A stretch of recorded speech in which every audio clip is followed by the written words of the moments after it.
Hello and welcome to Swayam MOOC on British Poetry and Drama. I'm Dr. Vandana Rajoriya and I'm very happy to be with you all again. In our today's session, we are going to take up a journey through the world from which all the writers of this course came. In our opening session, we asked the foundational questions like, why do we study literature? What does it reveal about who we are and who we have been? Today, we go deeper.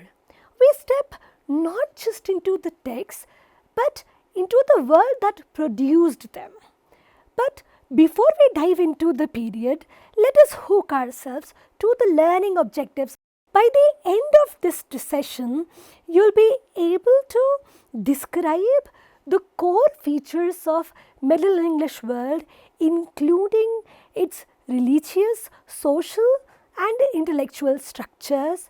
You'll be able to understand and explain how medieval literature was shaped by Christian cosmology, Christian authority, and allegorical traditions. You'll also be able to trace the major cultural and intellectual shifts that began to challenge the medieval worldviews and lay the groundwork for the Renaissance humanism. You'll be able to identify key literary forms of the period, including sermons, mystery plays, allegories, and early narrative poetry. You'll also be able to analyze how the transition from medieval faith to Renaissance individualism is reflected in literary themes, characters, and style. It may seem to weigh you down, but all this knowledge is not going to make it difficult for you.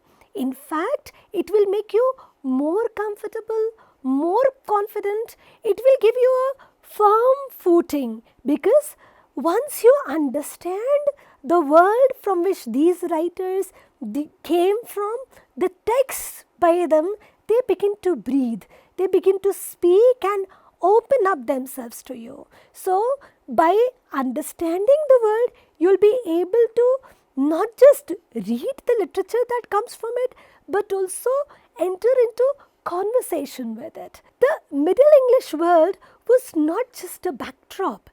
It was a living structure of belief, authority, and imagination. It was a world which was divinely ordered. The cosmos actually had a fixed structure. Church interpreted that order for all people. In fact, the truth as people knew it was also defined, established, and narrated by church. It was an age which was defined by strict hierarchy, faith, and ritual, where individual thoughts had no room at all. But we enter into this world on the edge of transformation. We enter into the world at a point where gradually people have started questioning. Gradually the church is finding the ground on which it was standing to be loosening. With the upcoming of the classical learning, with the revival of classical learning, medieval Europe exploring more freedom. So, the divine design still is believed by the society. Still the society believes in the order of being, they call it great chain of being. So, basically, what kind of world medieval people thought they lived in? It was a kind of great chain of being, a pyramid in which God was at the top, then you had angels, after that kings, then you had nobles, then peasants, animals, and finally it was dust. Yes, everything had a place in it. But this wasn't just a political or theological structure. It was believed cosmic blueprint which shaped how people identified themselves, believed how people thought human life to be. And to be a human actually meant accepting your place in this very system. In this world, religion was not a matter of personal faith. It is hard to believe today. But then yes, religion at that time was a public truth.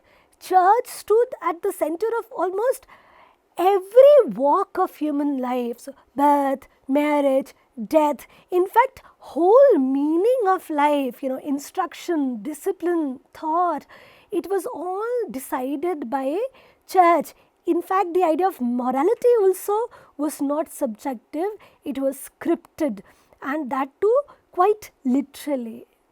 Literature in this world was not just entertainment, it was instructional, didactic, moralistic.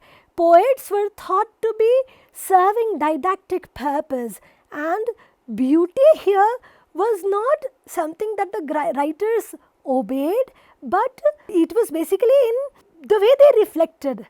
But here comes the turning point. Writers have always been ahead of their age, and therefore when you enter into the Renaissance literature, you already start hearing the voices of change, and the most powerful voice of change which you find in the very first text of our course is Chaucer's Canterbury Tales, and you can understand Canterbury Tales as the first English humanist voice, and Chaucer's Wife of Bath as its most powerful symbol. It is a matter of understanding that Chaucer basically was not merely a poet. He was a civil servant, he was a courtier, he was an important citizen, but most above, he was a very important listener of the society, and therefore he not only heard the voices of change in the society,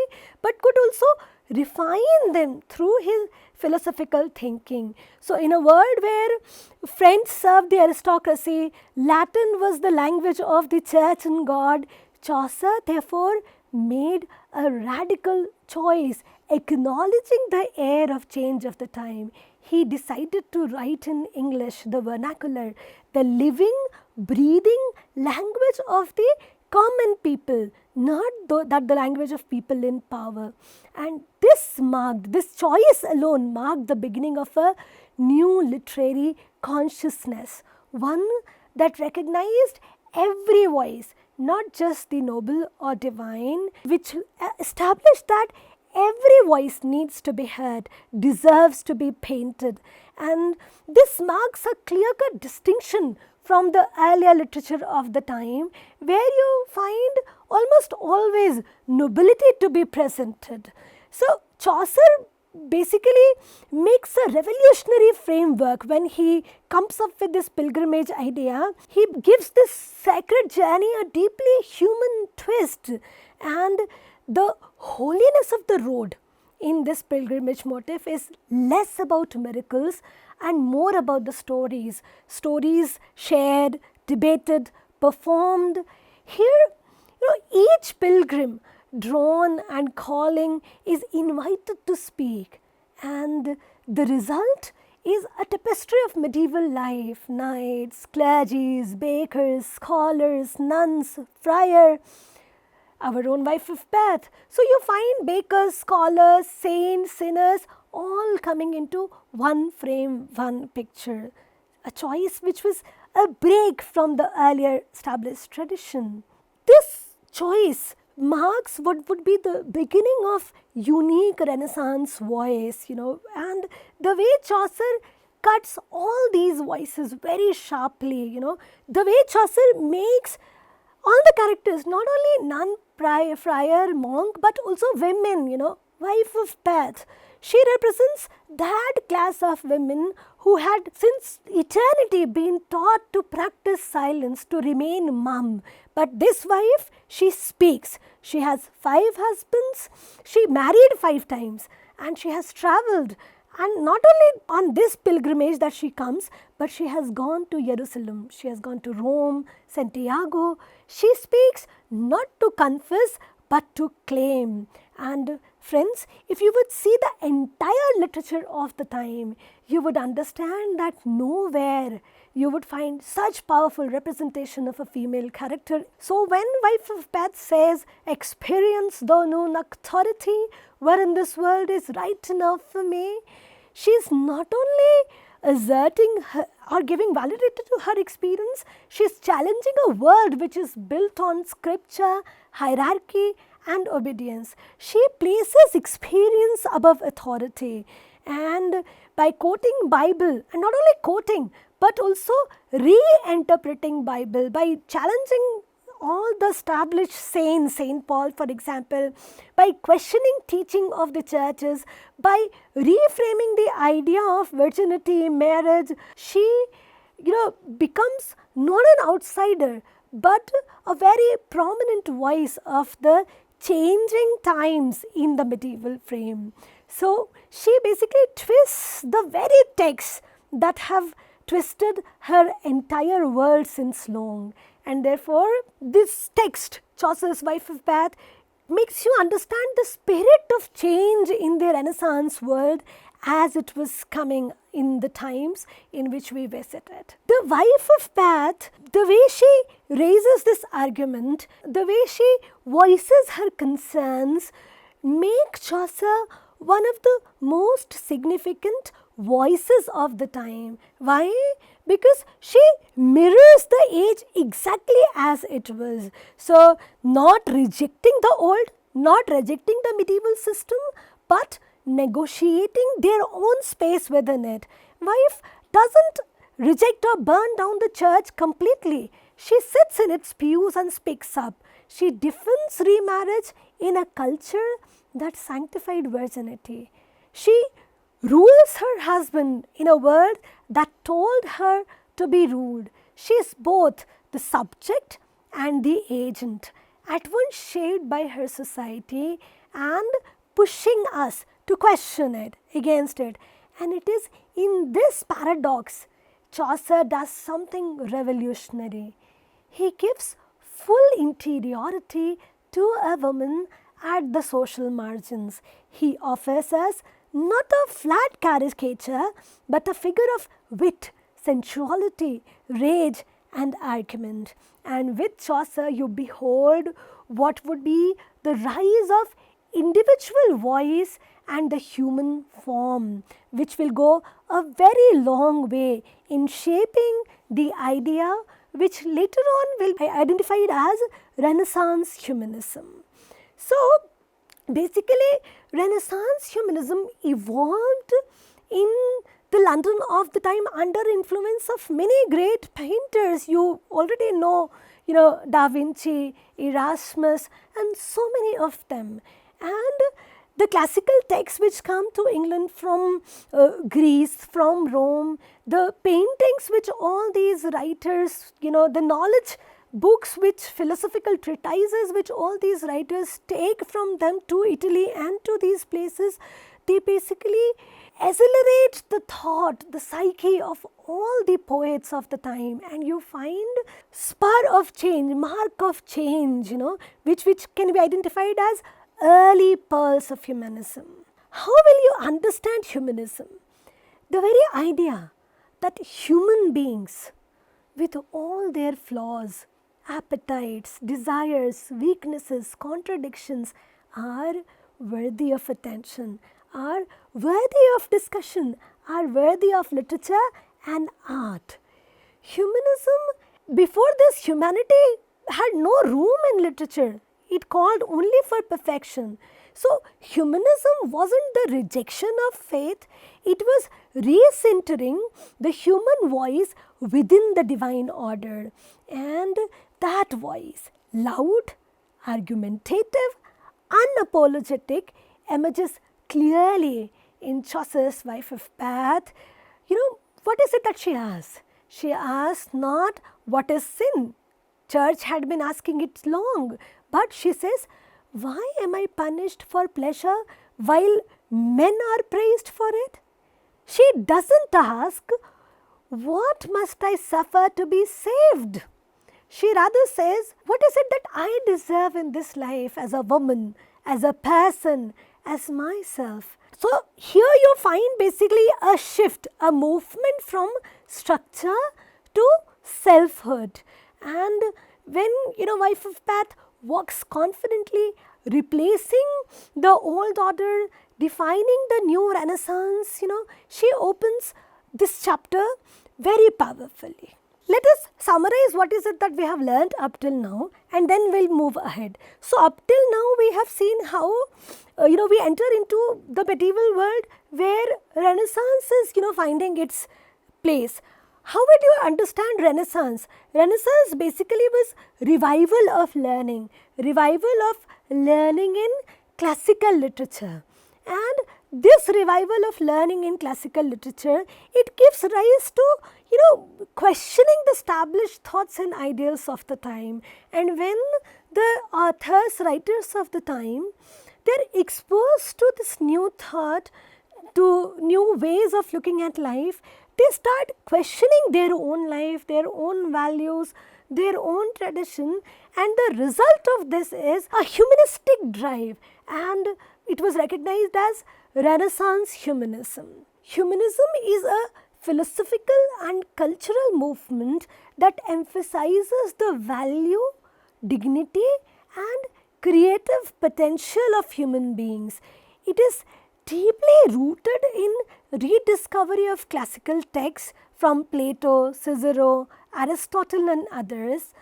Humanism proposes that reason, moral choice and imaginative expression are what make us fully human. The whole movement of humanism, it aims to redefine virtue no longer as mere obedience to religion or feudal authority, but as the active development of our own intellect, ethics and inner life. This means that reading becomes not just a tool for salvation, but for self-knowledge and self-discovery also. Poetry doesn't simply remain praise for God, prayer, but a personal exploration into the psyche of the human beings. And therefore, when you read literature, so up till now you have done classical literature, you've explored some of the Arthurian legends, maybe you've explored Indian classical literature. So from there, when you move to these texts, you are in a position to understand the shift in light of the idea of Renaissance humanism. So all the poets, be it Philip Sidney, be it Spencer, be it John Donne, all of them, they basically reflect this change which was coming in their world. Purpose of studying literature is also to get a sense of movement of time, to get an understanding of how these texts, how this world has come down to us as it has come. And when you compare medieval world and the Renaissance world, then you realize that this is a shift from the idea of, sinful man, idea of man who must follow, to a man who is worthy in many sense, worthy of education, worthy of artistic celebration. So in Sidney, Spencer, Donne and other poets, you basically see effects of Renaissance humanism. And from this session, you need to remember terms like Renaissance, term like humanism, Renaissance humanism, because they'll be key to understanding, deciphering all the texts later on and all the changes later on. So in this world, inner life for the very first time becomes worthy of art, not only the life after death. So all the contradictions of, internal psyche of human beings, they become a territory of poetry. So human individual conscience begins to shape meaning, instead of simply receiving it from the other end. It doesn't mean that, people stop believing in God, faith disappears. Only thing is that it is interiorized, it is personalized. People start thinking, reflecting upon it and, adding their own meanings to it. And in literature, all this speculation, all this debate, all this thought, it starts reflecting, and result is a new mirror of human world which reflects not just heaven but also the human spirit in all its facets, in all its complex, beautiful, multifaceted ways. Later on, this development leads to Neoplatonic love poetry. So, apart from the terms like Renaissance humanism and Renaissance humanism, another idea which you need to remember is Neoplatonic love poetry. Love poetry, Now, what is Neoplatonic love poetry? Neoplatonic love poetry is philosophical system that views all existence as a reflection of a single divine source, emphasizing spiritual ascent from the material to the ideal. You are going to experience Neoplatonic love poetry when you'll be doing poetry of Spencer. You'll experience it in metaphysical poetry of John Donne. After Neoplatonic love poetry, we'll have a detailed session where we'll try to get a deeper understanding of Neoplatonic love poetry. Now let us move to the next point, next idea which you need to understand to be able to do this course.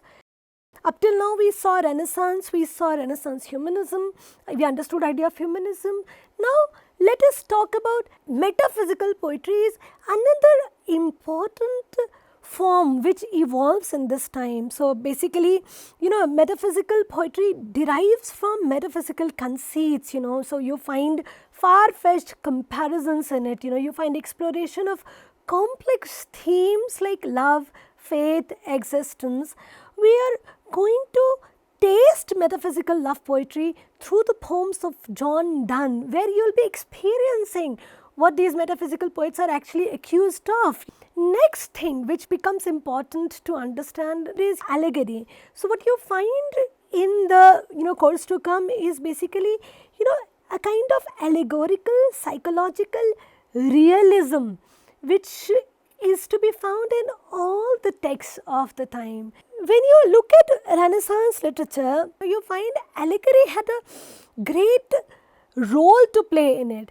Now, these Renaissance writers also use allegorical characters, but they weave deep personal, philosophical, psychological quest into it. So, when you meet characters like Hamlet, Faustus, Viola and all, you notice this major shift, we must understand because the shift takes place in the world where movement from allegory is where all the ideas, say for example virtue, sin and all, they are basically personified and presented as characters in front of you. So sin, greed, virtue, all of them, they may become characters on the stage. So from there we move to the realm of psychological realism. So allegory, where it was a narrative in which characters, settings and actions, they stand for abstract ideas.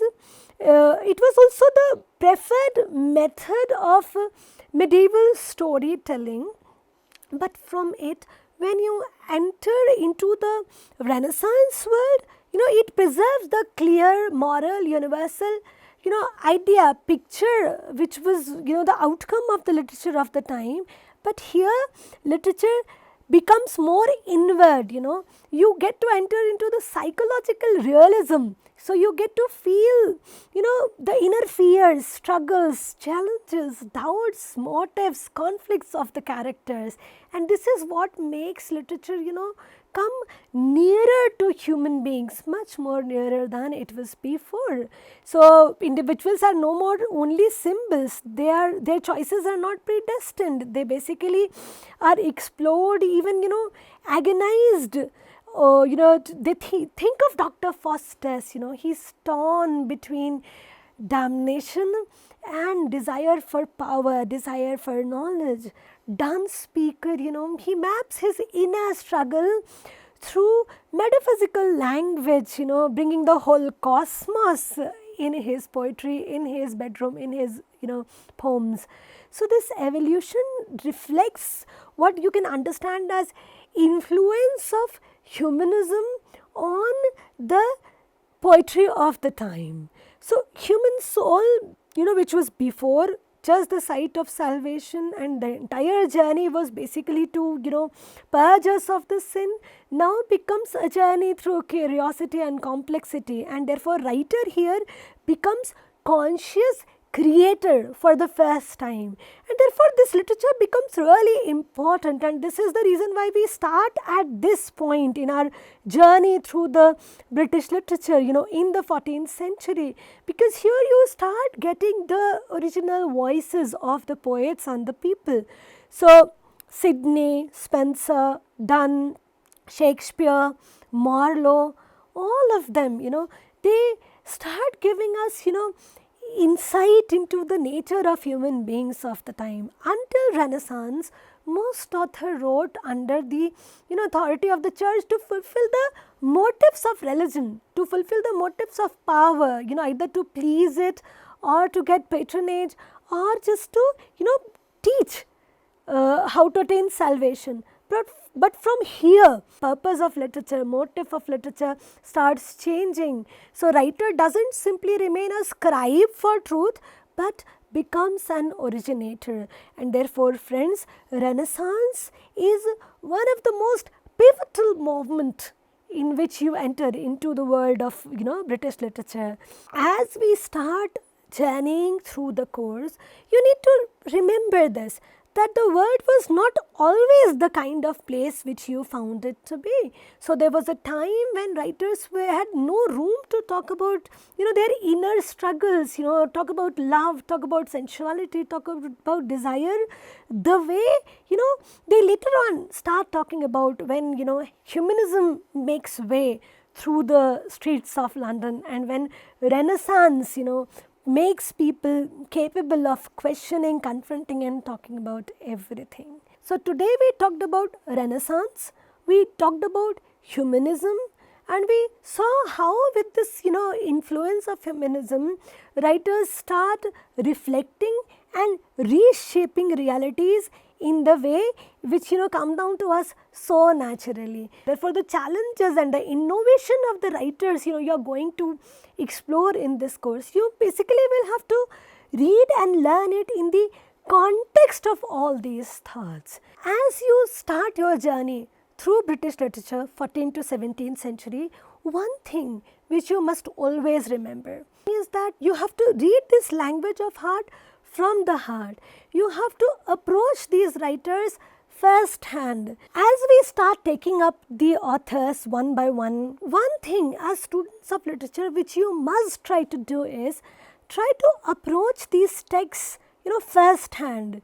Now, it won't be possible for us to take up the text line by line in the class, and therefore the responsibility which lies on your shoulders is great. So before we meet into the sessions, it is necessary that you sit with the text. Each text will announce, and you go through it, you read it, you try to frame your own first hand original unaffected understanding of the text, and then sit through the discussions. So if you'd be able to do this, the journey through this course will actually prove rewarding in many ways. So keep reading, keep thinking, friends. In our next session, we are going to meet the very first, most prominent voice which brought Renaissance on the stage very powerfully. So in our next lecture, we will be meeting Geoffrey Chaucer, and we will be seeing how an ordinary poet, ordinary citizen, ordinary diplomat becomes the father of English poetry. So this is all for today. See you in the next session. Thank you.